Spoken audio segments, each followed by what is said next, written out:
नमस्कार मित्रांनो, मी संदीप जाधव. अभ्यास मंडळात तुमचं सर्वांचं मनपूर्वक स्वागत आहे. आजचा महत्त्वाचा विषय आहे मोफत निबंध लेखनाच्या संदर्भाने. काय आहे ही एक चर्चा? मोफत निबंध लेखन का ठेवलेलं आहे? राज्यसेवा मुख्य परीक्षा 2026 च्या दृष्टिकोनातून निबंध लेखन, वैकल्पिक विषय आणि तुमचा इथिक्स हे सगळ्यात महत्त्वाचे घटक आहेत. त्यापैकी निबंध लेखनाच्या बद्दलची साधक बाधक चर्चा करूयात. आयोगाच्या काय अपेक्षा आहेत? आयोगाने काही डिमांड ठेवलेल्या आहेत का? त्याच्याबद्दलही चर्चा करूयात. मुळात निबंध लेखनाची काय गरज असते? मग तुमचं सामाजिक भान आणि समाजाप्रती असणारी जाणीव याच्याकरता निबंध लेखन असतो. आणि आयोगाच्या अपेक्षा असतात किंवा कुठल्याही उत्तर लेखनाकरता एक सूत्र कायम लक्षात घ्या, जे आयोगाने मागच्या पॅटर्नमध्ये 4 नंबरचा मुद्दा दिलेला होता. तो होता तर्कसंगत, नेमक्या आणि परिणामकारक लिखाणास यथोचित गुण दिले जातील. हेच तत्व, हेच सूत्र जीएसला सुद्धा लागू पडतं. म्हणजे तर्कसंगत, नेमक्या आणि परिणामकारक लिखाणास जोपर्यंत तुम्ही करत नाही तोपर्यंत निबंधाला किंवा कुठल्याही उत्तर लेखनाला मार्क येत नाही. त्यासाठी अभ्यास मंडळाच्या वतीने पहिला पेपर जो आहे तो पेरते व्हा ही एक सिरीज चालू केलेली आहे. पेरण्याची जी प्रक्रिया आहे ती नंतर उगवण्याची प्रक्रिया आहे. जर तुमचं पेरणं चुकीच्या दिवशी झालं आणि चुकीच्या पद्धतीने झालं तर दुबार पेरणीचं संकट ओढवल्याशिवाय राहत नाही. जर तुम्ही शेतकऱ्याचे पोरं असतील तर तुम्हाला दुबार पेरणी, तिबार पेरणी हे सगळे संकल्पना आणि संदर्भ माहित आहे. त्यामुळे पेरणी ही योग्य काळात, योग्य दिशेने आणि योग्य ठिकाणी झाली पाहिजेत, तरच त्याची उगवण्याची क्षमता आणि उत्पादनाची हमी रास्त असते. अन्यथा मागच्या बॅचला आमच्या 50 पोरं झालेत, त्याच्या अगोदरच्या 13 झालेत, त्याच्या अगोदर 15 झालेत, ह्या सांगण्याला काही अर्थ राहत नाही. निबंध लेखन ही तुमची भूमिका असते, ती तुम्हाला मांडायची असते.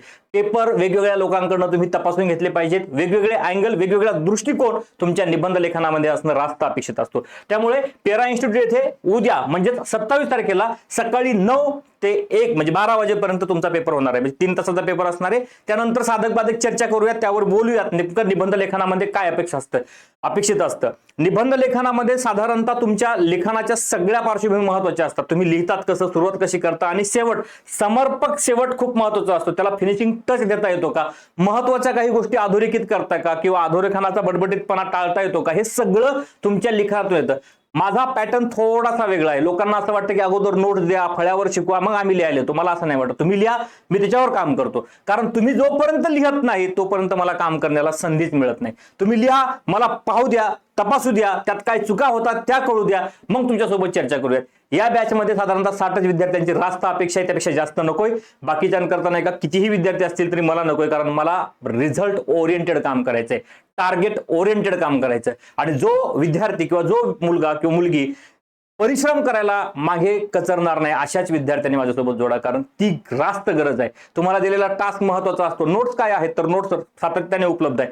चॅट जीपीटीला काही टाका, काहीही मिळायला बसलेलं आहे. तरी या जगात तुम्ही नोट्सच्या अपेक्षा करत असाल तर मला असं वाटत नाही तुम्ही अपत्य 1985च्या दशकातले आहात का काय असं कळत नाही. त्यामुळे तुम्ही नव्या पिढीचे अपत्य आहेत. नव्या पिढीला तुम्ही साजेसं समोर गेलं पाहिजे. त्याकरता अभ्यास मंडळाच्या वतीने पेरते व्हा हा उपक्रम चालू होतोय. व्हा मधला व्हा कटला इथला उपक्रमाअंतर्गत मोफत निबंध लेखन आहे. नाव नोंदणी आवश्यक आहे. त्याच्याकरता एक लिंक दिलेली आहे, खाली एक मोबाईल नंबर आहे, याच्यावरही तुम्ही संपर्क साधू शकता. तुम्ही प्रत्यक्ष उपस्थित राहून रिअल एक्झाम मध्ये नेमका पेपर कसा लिहितात, कसा लिहितो किंवा त्या एन्व्हायरमेंट मध्ये तुम्ही पेपर लिहिणं रास्त अपेक्षित असतं. मग तुम्हाला चुका कळत असतात. मी आज विषय द्यायचा, 3 दिवसानंतर तुम्ही चर्चा करायची, विचारविनिमय करायचा, मग कुठेतरी नाही का बघायचं आणि मग लिहायचं, अजिबात नाही. कॉन्टिन्युअस, याला उत्स्फूर्तपणे तुम्हाला काही लिहिता येतं का, अशा पद्धतीने जर तयारी असेल तर तुम्ही या.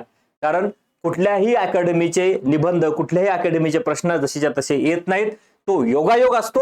पण तुमचं लिखाण हे जर मूळ असेल किंवा आडातच नाही तर पोहऱ्यात कुठे ज्या म्हणतो त्या पद्धतीने, जर तुम्हाला नाही का तुमच्या आडात आहे तर पोहऱ्यात हमखास येणार आहे, हेही लक्षात घ्या. त्यामुळं तुम्ही लिहिणं खूप रास्त अपेक्षित असतं. तुम्ही लिहा, लिहिल्यावर त्याची प्रक्रिया करूयात, ती चर्चा करूयात.